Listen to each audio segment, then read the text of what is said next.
नमस्कार, जय हिंद। लगभग 20 सालों बाद तालिबान ने अफगानिस्तान पे फिर से अपना कब्जा कर चुका है और वहाँ पे महिलाओं से लेकर बूढ़े बच्चे सारे लोगों की हत्या कर रहा है। सड़क से लेकर काबुल एयरपोर्ट तक त्राहिमाम मचा हुआ है। वहाँ की हालत ऐसी हृदय विदारक है कि महिलाएं जो है काबुल एयरपोर्ट की जो बनी दीवार है उस पर चढ़ के अपने बच्चों को काबुल एयरपोर्ट अंदर फेंक रही है ताकि अमेरिकी सैनिक उसे विदेश भेज सके और उनका बच्चा अनाथ हो जाए लेकिन वो उसका जीवन बच जाए। इस तरह की हृदय विदारक चीज़ें वहाँ पे घटित हो रही है। लोग प्लेन के ऊपर चढ़ के भागने को मजबूर है। 3 लोगों की गिरकर मृत्यु भी हो गई थी। ये सारी चीज़ें न्यूज़ के माध्यम से आप सबने देखी होगी और पढ़ी भी होगी। लेकिन सोचने वाली बात ये है कि आखिर तालिबान है क्या। वहाँ के नागरिकों का बोलना है कि तालिबान अफगानी नहीं बल्कि पाकिस्तानी है, क्योंकि वो जिस उर्दू का इस्तेमाल करते हैं, जिस भाषा का इस्तेमाल करते हैं, वो भाषा पाकिस्तान की है।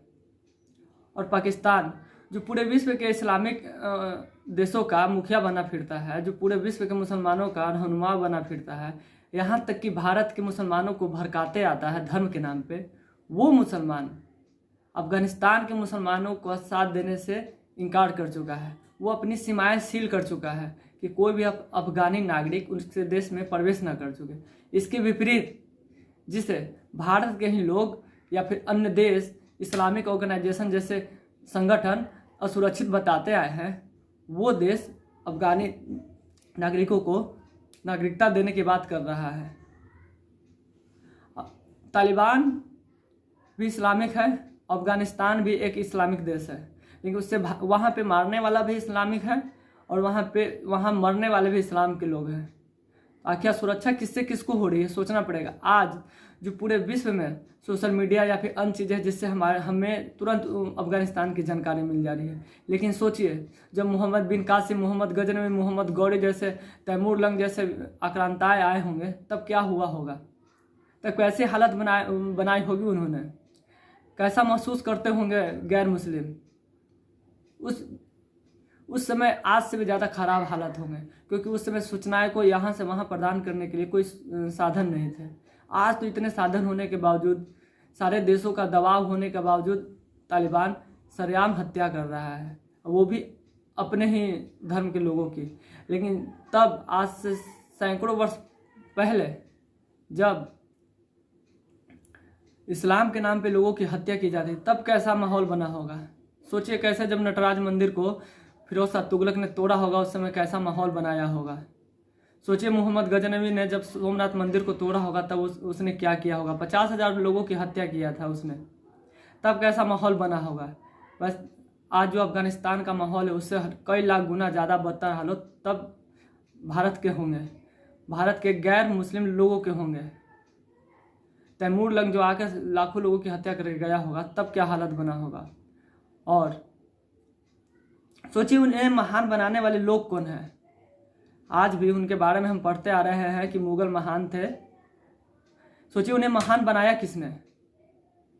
जो लोग आज तालिबान को महान बता रहे हैं, तालिबान को आज़ादी का पुरोधा बता रहे हैं, बधाई दे रहे हैं, ये लोग जो भारत में लोकतंत्र को गालियां देते आए हैं, भारत को असुरक्षित बताते आए हैं, वो लोग जो भारत को इंटॉलरेंस देश बता चुके हैं, वो लोग आज तालिबान जो बंदूक के दम पे वहाँ पे सत्ता पे काबिज हो चुका है उसको बधाई दे रहे हैं। वो लोग जो खुद को गांधी का वंशज बताते आए हैं, जो गांधी के नियमों पे चलने वाले खुद को बताते आए हैं, वो लोग तालिबान को बधाइयाँ दे रहे हैं। बोले तालिबान ये तालिबान उस तालिबान से अच्छा है। ये कौन है ये लोग। और यही लोग उस समय के जो विदेशी आक्रांता थे, मोहम्मद गौरी से लेकर तैमूर लंग से लेकर मुगल तक, यही लोग जो उस समय के विचारधारा के थे, ये लोग इसको महान बताते आए हैं। इन जैसे इतिहासकारों ने ही भारत का इतिहास पलट कर रख दिया है, जो महाराणा प्रताप को महान बताने की जगह मुगलों को महान बताते आया है। सोचिए जब सारी चीज़ें सामने हैं, हर चीज़ सामने है, हर चीज़ खुला हुआ है, तब ये लोग इस तरह से काम कर रहे हैं, इस तरह से बधाइयाँ दे रहे हैं, इस तरह से सेलिब्रेट कर रहे हैं, खुशियाँ मना रहे हैं। और तब जब कोई भी साधन नहीं था तब क्या हालत हुई होगी भारत की। और तब इन जैसे लोगों ने, इनके विचारधारा के लोगों ने कैसा इतिहास बनाया होगा। सोचिए कि कैसे हमारे पूर्वजों ने अपने धर्म की रक्षा की होगी। और धर्म जरूरी है। आज धर्म के नाम पे इस्लाम वहाँ पे मारा जा रहा है अफगानिस्तान में। आज धर्म के नाम पे ही लोग भाग के भारत में आ रहे हैं। सोचिए, जो पारस देश पारसियों का देश था आज ईरान बन चुका है, वहाँ पे पारसियों का नामो निशान नहीं है। और उस देश को जगह देने वाला अपना देश हिंदुस्तान है। सोचिए, आखिर इतने सारे धर्म क्यों बचे हुए हैं हिंदुस्तान में? क्यों? क्योंकि यहाँ पे अभी भी बहुसंख्यक हमारा धर्म सनातन धर्म है। सोचिए, ये लोग जो अफगानिस्तान में तालिबान का समर्थन करते आ रहे हैं, ये लोग जब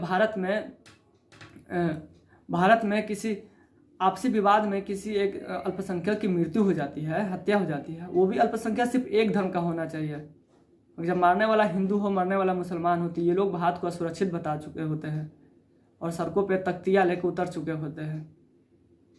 लेकिन जब तालिबान में धर्म के नाम पे, आज़ादी के नाम पे महिलाओं को मारा जाता है, मुस्लिम होकर मुसलमानों को ही मारा जाता है, तब इनके मुंह में दही जम जाती है। जब इजराइल फिलिस्तीन पे हमला करता है, तब ये लोग भारत में हल्ला मचा देते हैं, भारत पर दबाव बनाना शुरू करते हैं। लेकिन आज बंदूक के दम पर सत्ता पाए हुए तालिबान को समर्थन करते आ रहे हैं। हमें सोचना होगा कि हमारा इतिहास क्या है और हमें आगे क्या करना है, क्योंकि हमें खतरा ना कल भी तालिबान से था, ना आज भी तालिबान है, ना आगे भी तालिबान से होगा। हमें खतरा तब भी ऐसे विचारधारा के तालिबानियों से था जो मुगलों को महान बताते आ रहे थे, जो गजनी को महान बताते आ रहे थे, जो कुतुबुद्दीन ऐबक जो सैकड़ों हिंदुओं का हत्यारा था, उसे खुद लाख बख्श की उपाधि देते आ रहे थे। वैसे तालिबानी आज भी कल भी खतरनाक थे, ऐसे सोच वाले आज भी खतरनाक है, और हमारे देश के लिए ऐसी सोच वाले आगे भी खतरनाक है। ये लोग इतनी घटिया मानसिकता वाले लोग हैं कि ये लोग मोपला विद्रोह को स्वतंत्रता का विद्रोह बता चुके हैं। वो मोपला विद्रोह जो केरल में हुआ था, जिसमें सैकड़ों हजारों की संख्या में हिंदुओं को काट दिया गया था। हो सकता है ये बातें किसी को सांप्रदायिक लगती हो, तो लगे उससे मुझे कोई फर्क नहीं पड़ता है, लेकिन ये सच है। हमारे इतिहास को पलट के रख दिया है आज के तालिबानियों जैसी सोच वाले तब के तालिबानियों ने। हमें ढूंढना होगा इनका विकल्प कि इनके साथ आके क्या किया जाए। और विश्व के सारे इस्लामिक संगठन जो भारत पे हमेशा कश्मीर को लेकर दबाव बनाते आ रहे हैं, आज इन पूरी तरह से चुप है। ऐसा लग रहा है जैसे तालिबान एक शांति का दूत है। पूरी तरह से इनके मुंह में दही जम चुकी है, कोई कुछ बोलने के लिए तैयार नहीं है। और ये जो राष्ट्र संघ है, ऐसा लगता है ये सिर्फ भारत पे बोलने के लिए ही बना है, भारत के विरुद्ध काम करने के लिए ही बना है, क्योंकि ये भी चुप है, इसकी जो सेना है वो भी चुप है। ऐसा लगता है राष्ट्र संघ अफगानिस्तान में निर्दोष अफगानों की हत्या के लिए ही बैठा हुआ है। तो वहाँ पे वो बैठे आराम से मजा ले और चुप फिर अपना कुछ एक बयान दे दे, शांति का बयान दे दे कि हम इसकी निंदा करते हैं। शायद वो निंदा करने के लिए ही बैठा हुआ है, लेकिन ऐसा नहीं होता अगर वहाँ पे तालिबान की जगह किसी और संगठन ने हमला किया होता, किसी और संगठन जो इस्लामिक नहीं होता। और इन सबका असर भारत पे भी पड़ रहा है, हमारे और हम आपके ऊपर भी पड़ रहा है, पड़ना भी चाहिए, क्योंकि अगर कहीं भी निर्दोष की हत्या होती है तो एक इंसान होने के नाते, एक मानव होने के नाते बेहद दुखद है और दुख होना चाहिए इस चीज़ का। और बचिए भारत के उन तालिबानियों से जो अभी भी तालिबान का समर्थन कर रहे हैं, जो सरेआम उनको बधाइयाँ दे रहे हैं, क्योंकि इनका बचाव ही खुद का बचाव है। इनका विकल्प ढूंढना ही पड़ेगा। बहुत बहुत धन्यवाद।